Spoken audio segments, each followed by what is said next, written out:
Good day, everyone. Today, we are focusing on anthropology, the discipline that examines humans and their societies across time and space. As we try to study this one, we realize that anthropology helps us understand not only others but also ourselves. It is both a science and an art, seeking to interpret human life in all its richness, diversity, and complexity. As you can see right now in our PowerPoint presentation, unlike other social sciences that focus on specific areas like politics, economics, or psychology, you know what?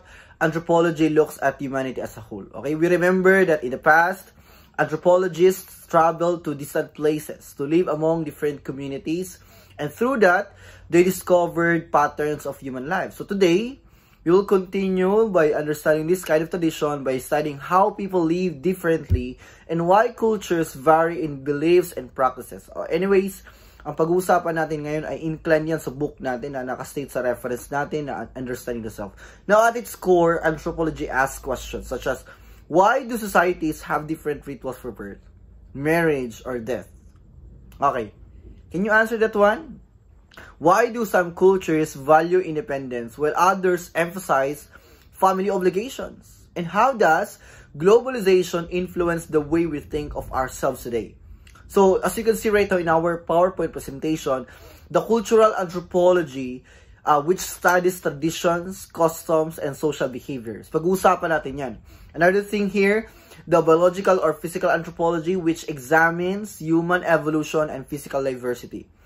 On the other hand, linguistic anthropology, which explores how language reflects thought and shapes identity. Okay? So for the last one, archaeology, which reconstructs human history through material remains. When we look at these fields, we realize that anthropology is not only about studying others, it is also about self-reflection. In the past, people believed that their way of life was the only way, but anthropology taught us that our ways of living, thinking, and acting are just one possibility among many. So even now, when we encounter different cultures, we see that by understanding others, we learn more deeply about who we are as a person.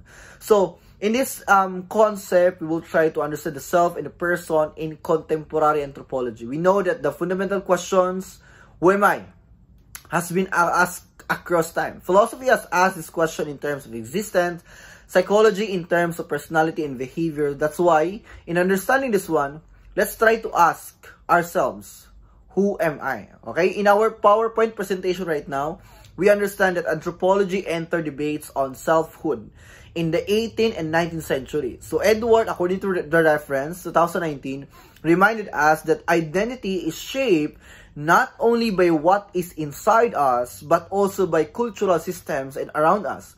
Even Clifford Geertz, 1973, even argued that the self is not something innate. It is socially and culturally and created. So, in that context, we can see now by understanding ourselves as family-oriented. This trait is not biological but arises from cultural values that emphasize kinship ties.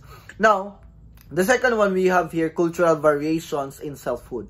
According to Richard Sweder, 1991, studied how different cultures shape the idea that community, identity, and individual autonomy vary across societies. For instance, as Filipinos, many of us say that happiness is being with family during fiestas or even in Christmas reunions. In contrast, kung pag-uusapan natin ang context ng Western people often link happiness with personal success, such as winning a competition. And through this, we realize that in Eastern world, in Asia, and other contexts, in specific areas like America, we realize that even though the word happiness exists in both cultures, it means different things. The same principle, whether happiness, family, or freedom, is being interpreted differently across settings. So let's proceed now according to George Mead, Sordas, and embodiment. We also learn from George Mead that identity develops through interaction with others. Our self does not emerge in isolation. It grows as we reflect on our relationships with our family, friends, and even peers. So that's why Thomas Sordas now, according to him, 1990 added the concept of embodiment, showing that our bodies now are central to cultural experience. Okay, are you following? In the past, we saw this in rituals like baptism or communion, where the body carried spiritual meaning. Even today, in modern society, our tattoos, fashion, or even hairstyles communicate identity and group belonging. So anthropology now reminds us that the self is not only mental, but also physical and social, always tied to cultural practice, okay? That's the concept of myth, source, embodiment. Now, the self-embodiment in culture, because culture is not just a background. It is the framework through which we make sense of life. So according to Clifford Geertz, defined culture as a system of inherited conceptions expressed in symbolic forms, which allows us to communicate and pass on knowledge and attitudes.